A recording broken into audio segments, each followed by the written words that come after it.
So the other day, I was just going about with my normal day-to-day activities, right? Buying groceries, getting drinks, doing everything I need to do like normal, like usual. When I realized something, inside of my cart, I didn't have a single soda can that wasn't zero sugar, diet, or in some way healthier. Now, marketing obviously depends a lot on how something is presented. And I started to think, is it really more healthy for you to buy zero sugar or diet soda? That's what I'm going to be exploring today in this video, whether diet soda is a scam or not. I got this video idea from FrostOperator. You might know him from Gaffased's video where he talked about the 6-7 meme. But today's video is more or less purely going to be about the health effects of what replaces sugar in zero sugar drinks. So if we're just gonna instantly look at these kinds of zero sugar drinks, then what we instantly are able to see is that sugar doesn't just disappear, they have to have something to replace it. And oftentimes, they replace sugar with sweeteners like aspartame, sucralose, asulfame potassium, which is named ACE, and I'll probably say that more. And then some people choose to use stevia or monk fruit extract, which are more natural kinds of things. But generally, the most used are aspartame, sucralose, ACE, saccharin, advantum, and sugar alcohols like erythritol. Okay, so with all of these things in mind, let's look at what sugar does for you. Inherently, what sugar does is it can provide a bit of an energy boost, right? Sugar goes into your bloodstream, and that creates a couple of negative effects. Increased intake of sugar can lead to things like cardiovascular disease, blood issues, blood clotting, a couple of different kinds of bloodstream-related issues, diabetes, and generally these kinds of things.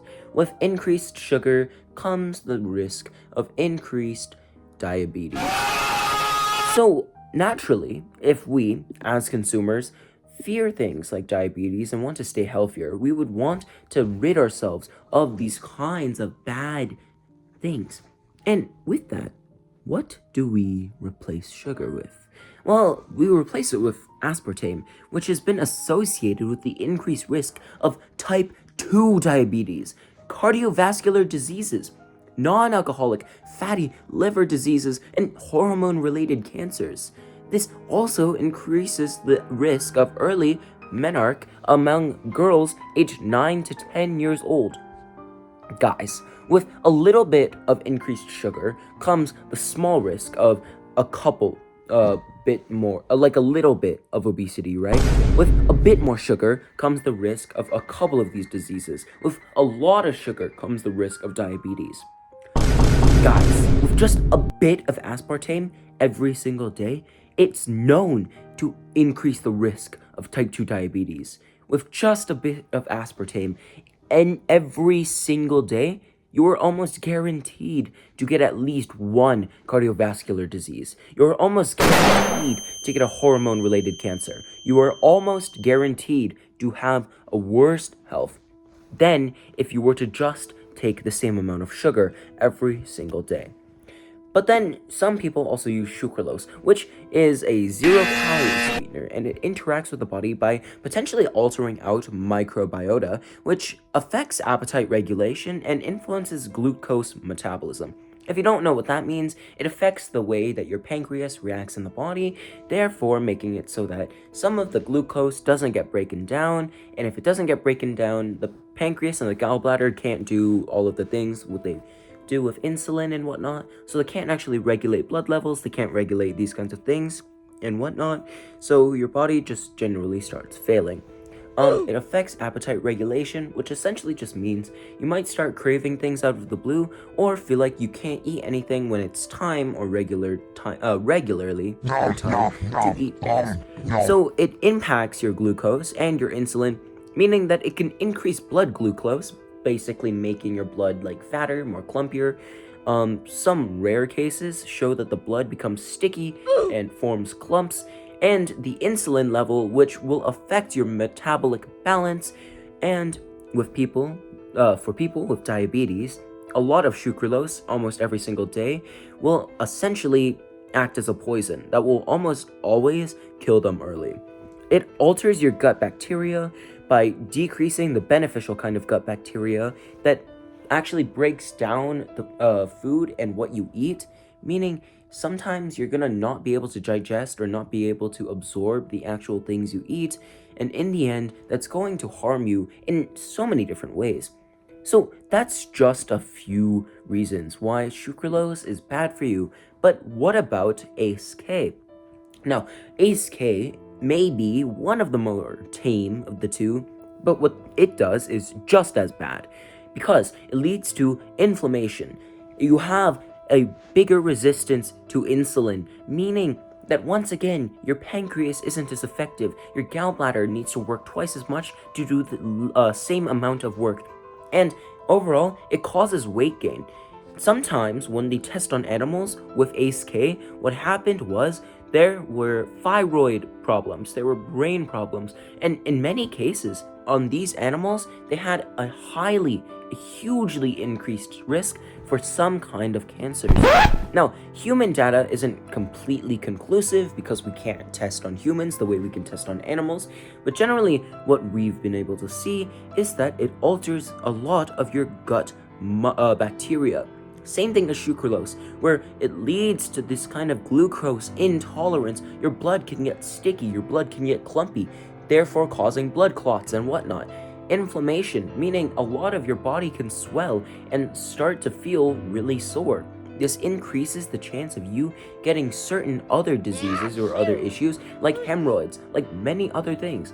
Metabolic problems like obesity or type 2 diabetes are so common with just a bit of consumption of these kinds of sugar sweeteners. Type 2 diabetes especially has been known to be more frequent across people who consume diet or zero sugar sodas than people who consume the normal kinds. With your metabolic health, type 2 diabetes and higher body weight is almost a common trend, but some of the other human evidence needs just a bit more testing and a bit more confirmation to be completely conclusive. And it's suspected that there is a higher cancer risk, especially in the thyroid and the brain, but there's no clear evidence for that, and it's still being developed. Early studies and some population research suggest potential links to cancer, but large-scale studies show inconsistent or inconclusive results, requiring a lot more research than what we've done currently. So, in the end of the day, what I've done for you is I've just pointed out 3 of the biggest sugar sweeteners. But think about it this way. These 3, we know that there are evidently bad things that are happening. And with that, a lot of companies know that as well. They might start realizing that consumers aren't stupid, and that consumers may know these things as well. So what companies end up doing is they start pushing for a better sweetener, one that you haven't heard of. And this is the scariest part of it all. When you purchase a product, please read the back of the product. Check what is inside of it, because in the end, what one chemical can do to you is much more than what any bit of sugar can do to you. Just having 10 milligrams of sucralose can cause all of the problems I've mentioned in this video and more. And overall, I highly suggest that every single time you go to purchase a diet or a zero sugar item, please reconsider.